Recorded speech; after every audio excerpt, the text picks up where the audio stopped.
아, 아니, 나는 의사가 시키는 대로 한 거라니까요. 아이, 사기인지 아닌지는 법정에 가서 따져봅시다.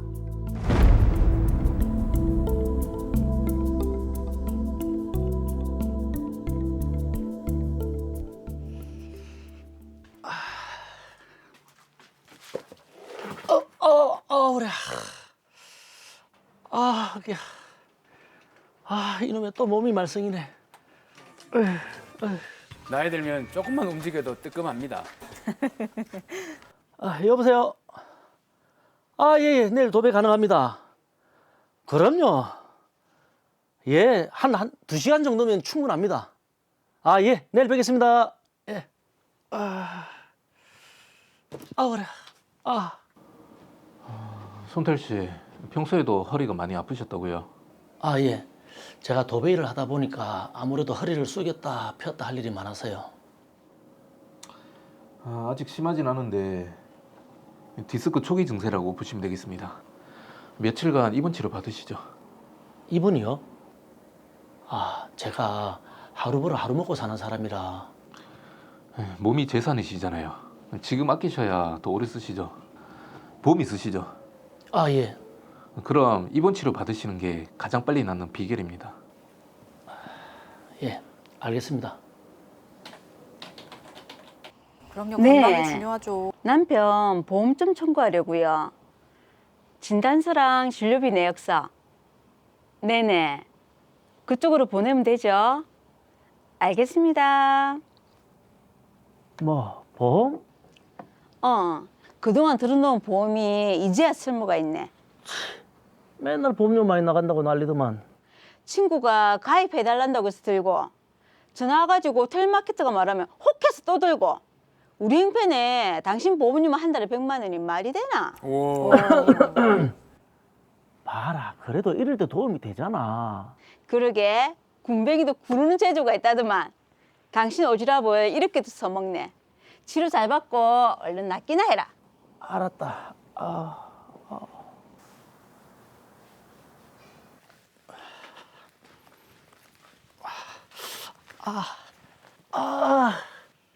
와, 이번에 또 어깨가 말썽이네. 아이고. 병원 가봐야 되는 거 아이가? 그러게, 이 팔이 좀 잘 안 떨어지는데. 도배지 붙인다고 맨날 팔을 들어 올리니까 탈이 났는갑다. 일단 여기만 정리하고 병원부터 가보자. 그래. 몸을 계속 쓰시니까 탈이 나네요. 그렇죠. 참 아파가지고. 어깨가 아프시다고요? 예. 팔이 잘 안 떨어지고, 통증도 좀 있고요. 엑스레이 결과로는 석회성 건염 같습니다. 입원 치료 받으시죠. 석회성 건염이요? 네, 염증 제거하는 것부터 치료 받으시고요. 그리고 주사도 좀 맞으시고요. 그리고 어깨를 평소에도 많이 쓰시니까 재활 치료까지 해서 완전히 다 나은 상태에서 퇴원하시는 게 좋겠습니다. 그럼 혹시 보험 처리는 되나요? 네, 실비랑 뭐 보험에 따라서 진단비, 수술비 뭐 이렇게 나오는 것도 있을 겁니다. 여보, 보험 처리 된다니까 돈 걱정하지 말고 얼른 입원하자. 그래. 여기 사진 보시면요. 이후에도 저는 의사의 권유에 따라 여러 차례 입원 치료를 받았습니다. 그런데 어디 보자. 이분은 입원 치료 기록이 많네. 한 번 입원할 때마다 석 달씩 꽉꽉 채우셨네. 1년에 입원 횟수도 상당하고 병명도 다 비슷비슷하고. 이거 좀 수상한데? 보험금 액수도 4천? 다른 보험사에서 수령한 보험금도 제법 되는데? 이거 보험 사기 아이가? 고소장 손태일 씨에게 보험 사기 혐의가 있으니 수사를 의뢰합니다.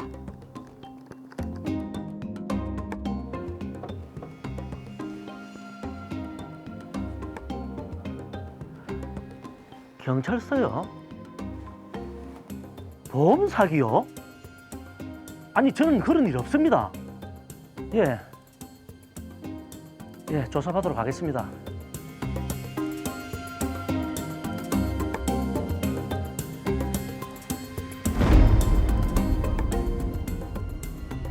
자, 그러게요. 몸이 불편해서 병원에 가서 치료를 받았을 뿐인데 그렇죠. 이게 보험 사기라니 다소 좀 애매한 것 같습니다. 거기다 사실 요즘 병원에 가면 예. 3주 이상 입원을 잘 안 시켜주거든요. 그렇지 않습니까? 그렇죠. 그런데 지금 손태일 씨가 3개월 가까이 입원을 자주 했는데 글쎄요, 이 부분이 문제가 될지 안 될지 어떨지 모르겠습니다. 김지은 변호사님, 이 사건 어떻게 보셨습니까?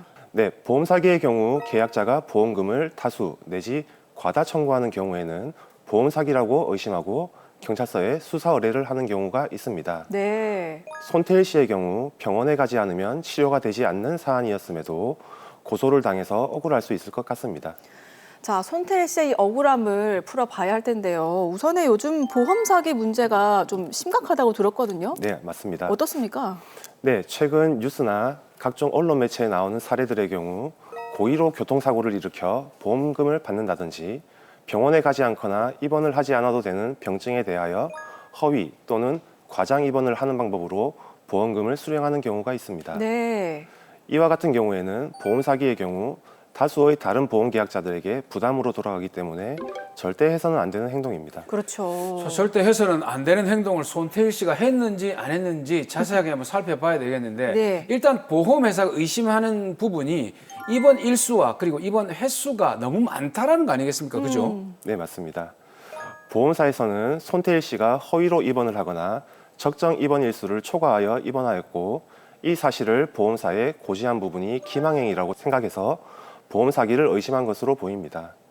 보험사의 경우 계약자가 보험심사평가원에 적정 입원 일수를 초과하여 입원을 하거나 보험사의 보험사기 특별조사팀의 자체 판단하에 경찰서에 수사 의뢰를 하기 때문에 보험사는 손태일 씨의 경우 보험 사기 혐의가 있다고 판단한 것으로 보입니다. 네.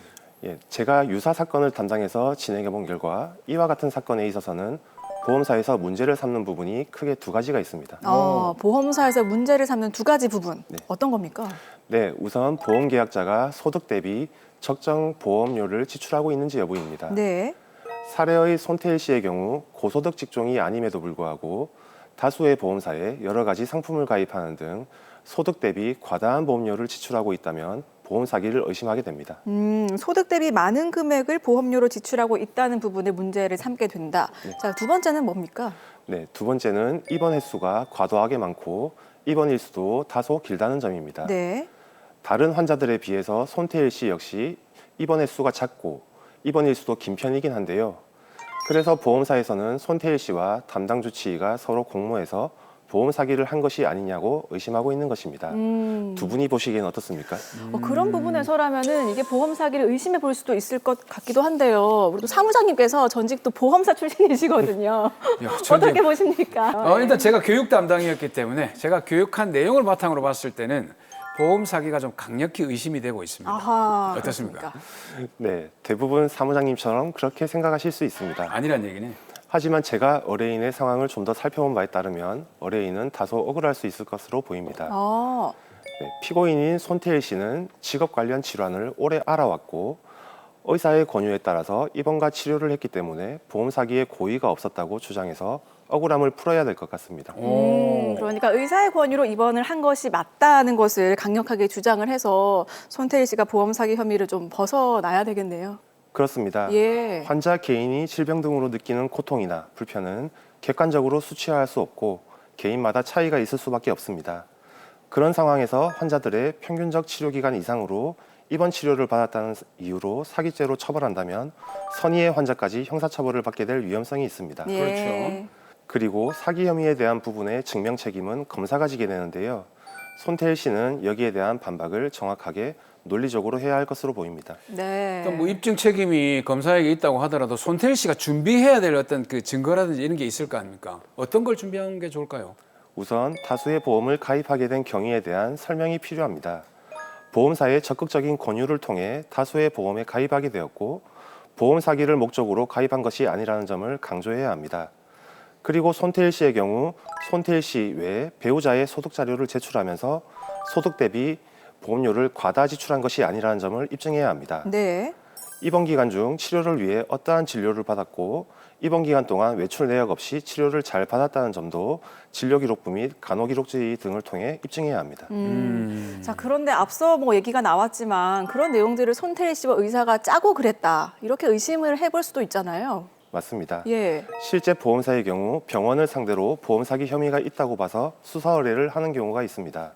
보험 사기 중 입원과 관련한 사기 사건의 경우 환자가 입원을 원해도 주치의가 입원을 허가하지 않는다면 발생할 수 없는 사건이므로 병원의 주도하에 과잉 진료를 유도하는지 여부가 문제된다면 의사 역시 수사를 받게 됩니다. 네. 그러나 의사와 환자의 공모관계가 입증되지 않는다면 손태일 씨와 같은 환자를 보험 사기로 처벌하는 것은 어려운 일입니다. 이게 정확한 공모 사실이 밝혀져야 처벌이 되는 거군요. 자, 그런데요, 저희가 사무장님이 아까 알아보신 바에 따르면 네네. 보험사에서 계약자에게 부당이득 반환 청구 소송을 제기했다고 합니다. 네. 네, 보험사에 따라서는 보험금을 돌려달라는 내용의 민사소송이 먼저 들어오고 그 후 고소를 진행하는 경우도 있고 동시에 진행되는 경우도 있습니다. 네. 보통 계약자에게 이미 지급한 보험금을 돌려달라는 민사소송, 부당이득 반환 청구 소송을 제기하는 경우가 많은데요. 관련 민사소송의 경우 형사사건의 결과에 따라 판결이 나오기 때문에 형사사건에서 무혐의 또는 무죄 판결을 받는 것이 매우 중요합니다. 아하. 근데 이제 손태일 씨가 저 보험 사기를 의심을 받지 않습니까? 이렇게 보험 사기를 의심을 받지 않기 위해서 조금 그 피할 수 있는 방법 이런 건 없습니까? 네, 가장 문제되는 게 입원이 필요한지 이 부분인데요. 네. 입원이란 통원 치료가 불가능하거나 현저하게 곤란한 경우에 허용되는 것이죠. 그렇죠. 그렇기 때문에 입원 기간 중에는 부득이한 경우를 제외하고는 절대 외출을 하시면 안 됩니다. 아.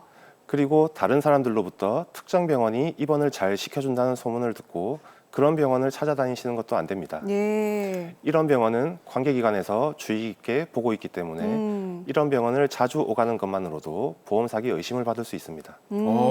자, 이번 기간에는 가급적이면 외출을 하지 말고. 나 그 병원 그 환자복 입고 나오는 분들 많이 봤는데. 큰일이네요.